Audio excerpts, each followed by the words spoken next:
저는 오늘 본문을 보면은 이제 이스라엘 백성들이 이제 홍해를 건너 본격적으로 광야 생활을 할 때, 그때 하나님께서 어떻게 이 이스라엘 백성들을 도우시는가, 그래서 이 광야길에 나선 이스라엘 백성들에게 나타나는 그 두 가지 특징을 오늘 본문에서 저는 상징적으로 발견을 합니다. 광야길에 나선 이스라엘 백성들에게 나타나는 두 가지 중에 첫 번째 특징이 뭐냐 하니까, 그 광야길의 이스라엘 백성들에게 하나님은 구름 기둥 그리고 또 불 기둥이라는 이 인도하심의 도구를 보여주고 계시다는 겁니다.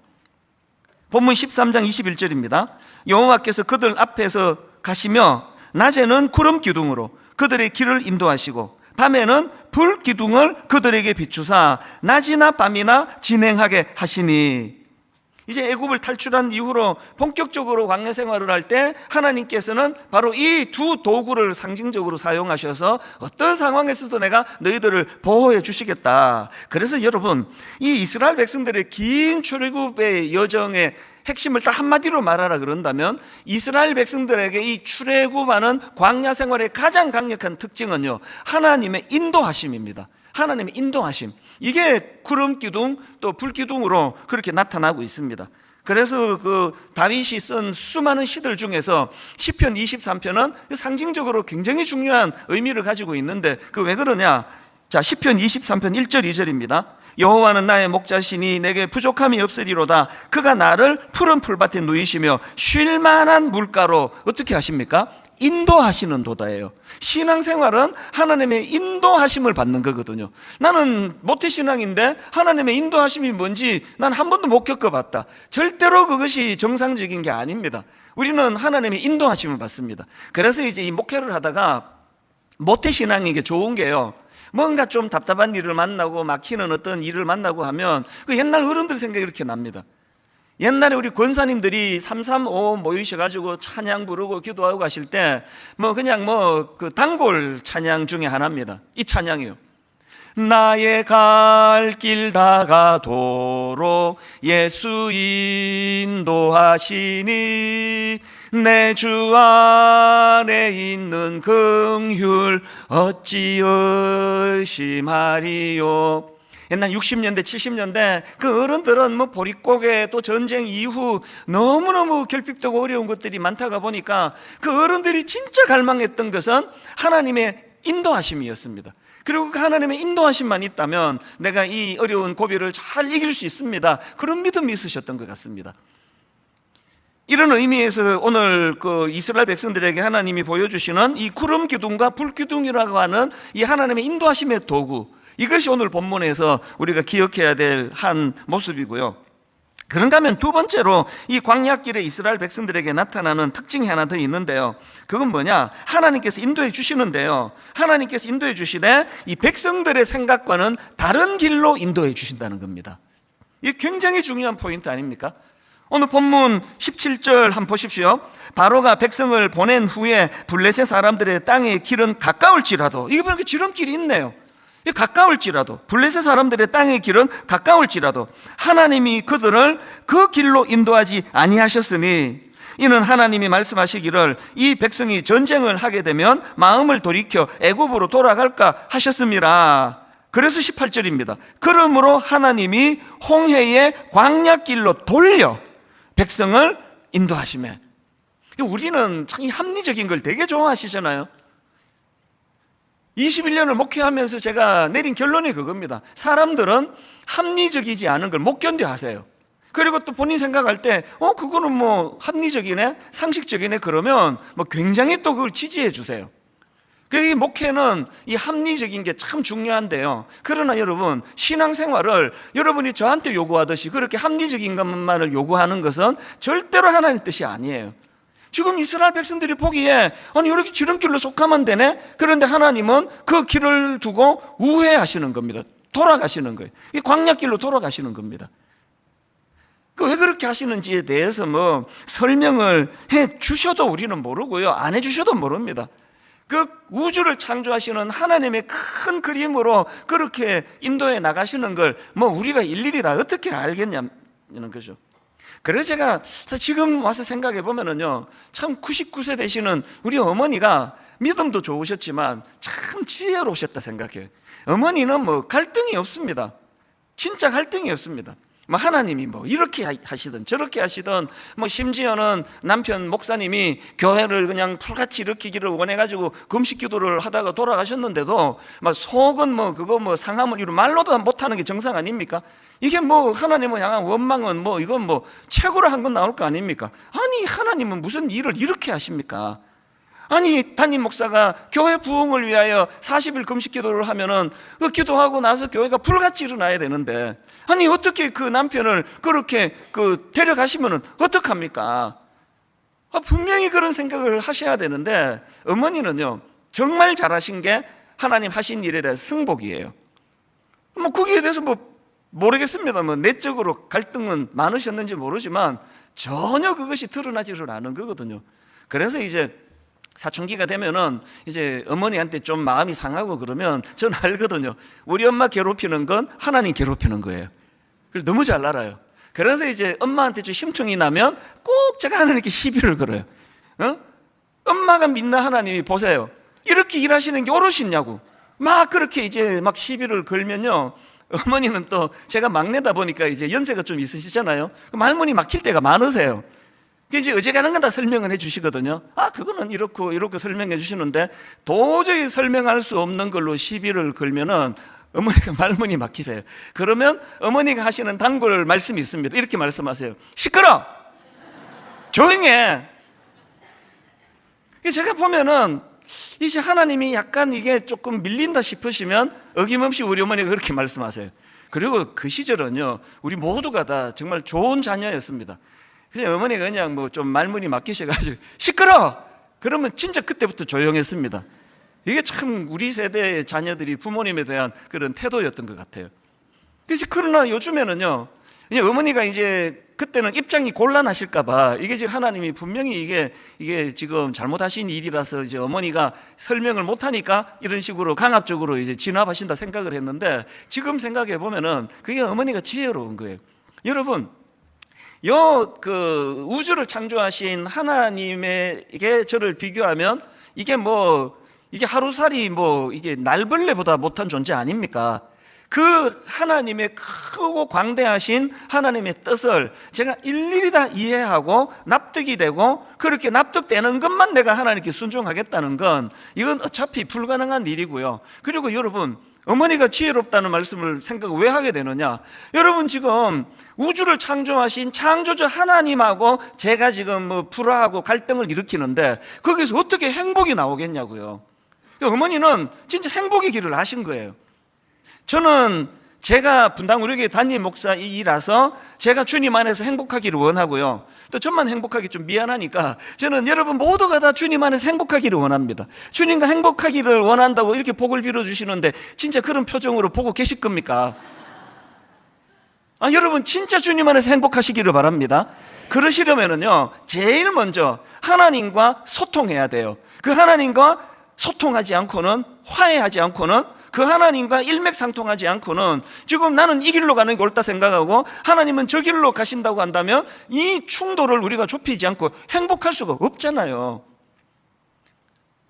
영혼과 영혼을 이으시는 그 하나님의 그 관점과 그 세계와 역사 가운데 우리는요, 지금 수명이 길어졌다고 100년이 어쩌고 저쩌고 하지만요, 하나님의 영혼과 영혼을 이으시는 역사 앞에 우리가 하나님의 시간으로 이게 한 2, 3초 되는 걸까요? 그냥 그 영원하신 하나님의 그 시간에 그냥 1961년에 제가 쑥 들어온 거예요, 역사에. 그리고 좀 살다 근데 또 쑥 꺼져버리는 거거든요. 제가 왜 은퇴식 안 하겠다고 결심했는지 전에 말씀드렸잖아요. 영혼과 영혼을 이으시는 하나님 나라에서 제가 21년째 담임 목사는 이거는 그냥 쑥 들어왔다가 어느 날 쑥 없어지는 거거든요. 여기에 무슨 의미를 부여하는 게 이게 의미가 되겠냐고요. 다 참 좀 우습다는 생각이 드는 거예요. 아무것도 아닌데. 그래서 저는 은퇴식도 안 할 뿐더러 그냥 어느 날 쑥 없어지면 그렇게 하세요. 저 사람 은퇴했구나. 그게 무슨 의미냐는 거죠. 어쨌든 그 영원하신 하나님 앞에 우리는 자꾸 그분과 화해하고 그분의 생각에 내 생각을 맞추어 드리고 그분이 하시는 일이 나는 이해가 잘 안 된다 하더라도 그래서 우리는 저 어머니의 이 한마디가 여러분 귓가에도 맴돌면 좋겠습니다. 자꾸 하나님 하시는 일이 동의가 안 되고 자꾸 불평이 나오고 승복이 안 되면 우리 어머니 음성이 이렇습니다. 비슷하게 할 때니까 머리에 담으세요. 시끄러! 이렇게 혐오스럽지 않은데 어머니의 이 소리가 여러분에게 들리면 좋겠어요. 시끄러! 뭐 말이 왜 이렇게 많니? 하나님이 뭐 하실만 하니까 하신 거지. 좀 조용해. 그리고 그 다음 말이 이게 좀 불미스럽습니다. 들어가 공부해. 다 좋았는데 그래서 공부하기 싫어서 늘 하나님의 뜻에 승복하면서 그렇게 살았습니다. 그런가 하면은 또 하나가 있는데요, 우리가 그냥 마음으로 승복할 뿐 아니라 정말 하나님을 의지하는 태도를 가져야 됩니다. 불기둥 구름기둥 거부하실 이유가 없잖아요. 그래서 제가 오늘 이거를 설명하기 위해서 히브리어로 그 두 단어를 가지고 제가 좀 설명을 드리려고 하는데요, 히브리어로 구약에서 이제 그 배라는 단어가 있고요, 또 상자라는 단어가 있습니다. 이 배, 이게 히브리어로 오니아라는 단어고요, 그 다음에 상자라는 단어는 이게 히브리어로 테바입니다. 그러니까 이 그 배와 상자의 차이는 사이즈에 있지 않습니다.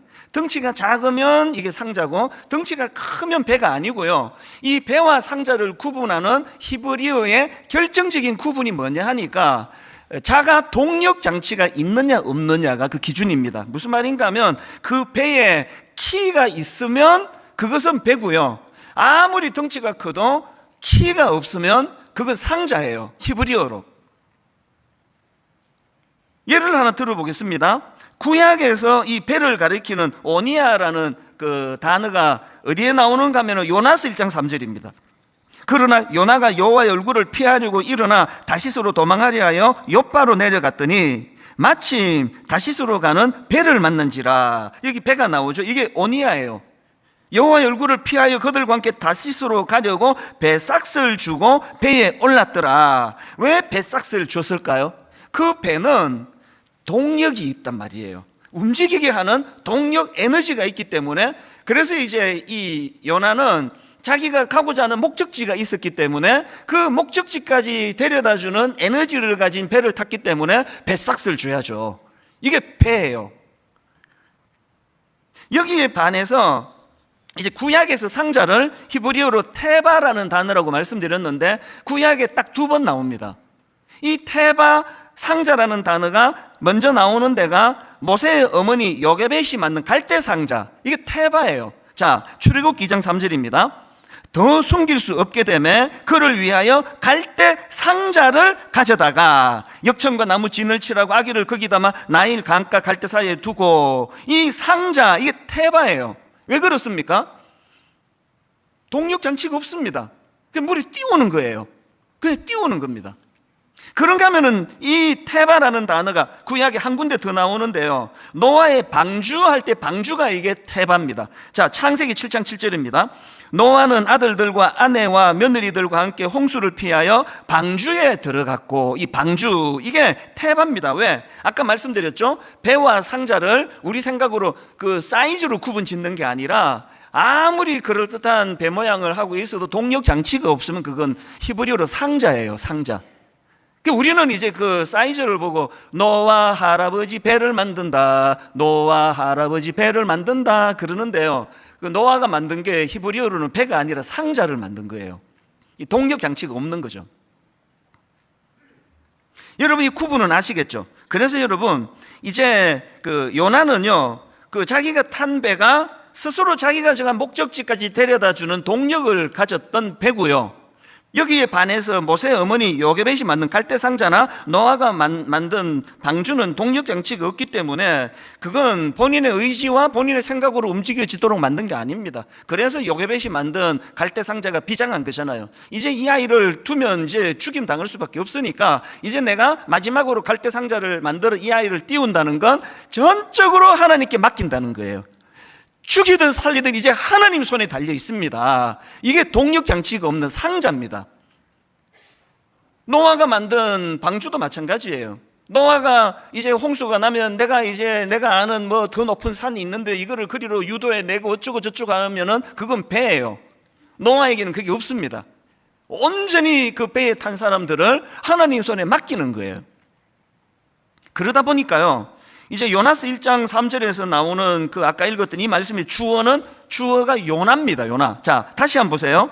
요나스 1장 3절. 그러나 요나가 여호와의 얼굴을 피하려고 일어나 쭉 가서 그리고는 다시스로 가려고 배 싹스를 주고 배에 올랐더라. 모든 행위의 주체가 요나고요. 주어도 요나예요. 여기에 반해서 그 방주를 만든 노아를 설명하는 7장 18절에서는 주어가 방주를 만든 노아가 아니라 그 방주가 주어예요. 자, 한번 보십시오. 창세기 7장 18절. 물이 더 많아져 땅에 넘침에 방주가 물 위에 떠다녔으며, 물 위에 떠다닌 것은 방주예요. 노아가 아닙니다. 그리고 물 위에 떠다니게 만든 주체가 방주라고 하는 것은 그 방주를 만들도록 명하신, 그리고 그 방주 속으로 들어가라고 명하신 하나님의 주도성을 거기다 표현한 겁니다. 하나님이 그 방주를 움직이고 계시다, 이런 뜻입니다. 여러분은 여러분의 인생을 어떻게 규정 지을 수 있을 것 같으세요? 여러분의 인생은 지금 요나가 타고 있는 배, 동력 장치가 있는 오니아예요. 난 내 인생을 내가 조정하고 내가 운전하고 난 내 인생의 마지막은 이렇게 갈 수 있어. 그렇게 지금 피곤하게 살아가고 계십니까? 아니면은 여러분의 인생은 노아가 만든 동력 장치가 없는 방주처럼 내가 참 수고하고 애쓰는 것도 사실이지만 내 모든 몸부림치는 애씀에 하나님의 은혜가 개입하지 않고는 이게 내 손이 수고하는 게 다 허사다. 시편에 나오잖아요. 내 손이 수고하는 그 모든 것들이 허사로 돌아갈 수밖에 없다. 이 믿음을 갖고 살아가고 계시는지. 왜 후자가 필요한가 하면은, 여러분, 이 두 대비에서 진짜 중요한 포인트가 하나 있는데요. 요나는 자기 의지대로, 그래서 동력 장치를 갖고 내가 목적지라는 곳으로 지금 삭스를 지불하고 간다 그랬습니다. 그래서 요나는 이제 믿어 의심치 않았습니다. 내가 원하는 대로 난 갈 수 있다고. 그게 아까 읽었던 요나스 1장 3절인데 한 번만 더 읽어드릴게요. 그러나 요나가 여호와의 얼굴을 피하려고 일어나 다시스로 도망하려 하여 욥바로 내려갔더니 마침 다시스로 가는 배를 만난지라 여호와의 얼굴을 피하여 그들과 함께 다시스로 가려고 배삭스를 주고 배에 올랐더라. 나는 스스로 움직이는 동력 장치가 있는 배에 탔고 내가 지불해야 될 배삭스를 지불했고 이 배의 목적지는 내가 원하는 다시스로 간다. 그 확신을 갖고 있는 게 3절인데 생각지도 못한 문제가 하나 생겼네요. 그 다음 4절을 한번 보세요. 이런 확신을 갖고 있던 요나에게 어떤 일이 일어났느냐. 여호와께서 큰 바람을 바다 위에 내리심에 바다 가운데 큰 폭풍이 일어나 배가 거의 깨지게 된지라. 요나가 탄 배는 동력 장치가 있어가지고 나는 내가 원하는 곳으로 나는 간다고 확신한다고 생각했고 그 일이 가능하도록 모든 에너지가 배에서 다 들어갔는데 요나가 생각하지 못한 게 뭐예요? 요나가 생각하지 못했던 건 그 배가 배를 움직이게 하는 그 동력을 압도해버리시는 하나님의 에너지가 나타난 거예요. 인생길이 대략 다 이런 거 아닙니까? 전혀 생각하지도 못했던 복병이 나타나는 거 아닙니까? 저희 아버지가 금식기도 하다 갑자기 돌아가시는 거, 인간의 동력에는 그 사전에 없었습니다. 그거 없었어요. 그런데 나는 이해가 안 되는, 그러나 어머니는 그것을 수용하려고 애썼던 하나님의 뜻이 있으셨던 거예요. 그래서 영혼과 영혼을 이으시는 하나님 앞에 그냥 짧은 인생 쑥 들어갔다가 쑥 나오는 이 한계로는 도저히 아무리 설명을 해도 이해가 안 됐는데요. 제가 이제 아버지 뒤를 이어가지고 그렇게 버티고 도망 다니다가 30살 때 신학교로 가는 그 첫날부터 오늘 이 시간까지 이상한 일이 막 벌어지는 거예요, 내 인생에. 정말 이상한 일이, 지금 난 이것도 너무 이상하다 생각해요. 여러분이 나 같은 사람 설교를 이 더운데 1시간씩 듣고 있는 거 그거 이상한 거 아닙니까? 하도 익숙해서 안 이상한 거지, 이상한 거예요, 이게. 저는 아버지처럼 막 그런 영성이 있는 사람 아닙니다. 막 40일 금식해도 절대 하라 그러지 마세요. 그래서 4일도 하기 싫어요. 그럼 먹어가면서 하지, 그렇게 금식하고 계속 이렇게 설교했으면 1만 성도 파송 운동이 1년 만에 이루어졌을 거예요. 저 목사한테는 도저히 영성이 없어서 안 되겠다고. 근데 사실이에요. 그리고 어른 사역도 해본 적이 없고 중고등부만 하다가 교회를 개척하고 제가 뭘 알았겠냐고요. 근데 너무너무 이상한 일이 벌어지는 겁니다. 뭐 진짜 이상한 일이 벌어지는 거 왜 그렇습니까? 영혼과 영혼을 이으시는, 그래서 우리 어머니는 정말 대단하신 분이에요. 계속 저보고 목사가 되라 그러면 하신 말씀이, 네 아버지가 기도하다가 돌아가시는 영광은 누렸지만 목회에 일찍 돌아가셔서 목회에 열매를 못 거두었으니 네가 아버지 뒤를 이어라. 그 목회에 열매를 거두는 거를 저에게 맡기신 게 무슨 의미냐고요. 하나님의 영혼과 영혼을 이해하고 계시다는 거 아닙니까? 아버지가 하다가 끝쳤는데 어떤 의사분이, 어떤 교사분이 그 영성이 전수가 되느냐고요. 영적인 세계에서 그게 저에게 전수가 되니까 저는요, 제 인생이 너무 생소하고요, 저는 제 인생이 너무 의아해요. 이거 어떻게 이런 일이 있지? 이거 어떻게 이런 일이 가능하지? 우리가 하나님 앞에서 요나가 타고 있는 배 오니야, 내 동력을 가지고 내가 어떻게 애를 쓰고 이렇게 살아가는 그 인생은요, 정말 피곤한 인생이고요. 그리고 생각지도 못한 복병들이 많이 나타납니다. 여러분이 잘못 가고 있다고 하나님 판단하시면 바로 압도적인 에너지를 가지고 여러분을 제압하세요. 그래서 깨지고 꼬꾸라지고 얻어 터지고 그렇게 하고 오신 분들이 주로 본당에 많이 오세요. 그런 분들이 너무 절실해서.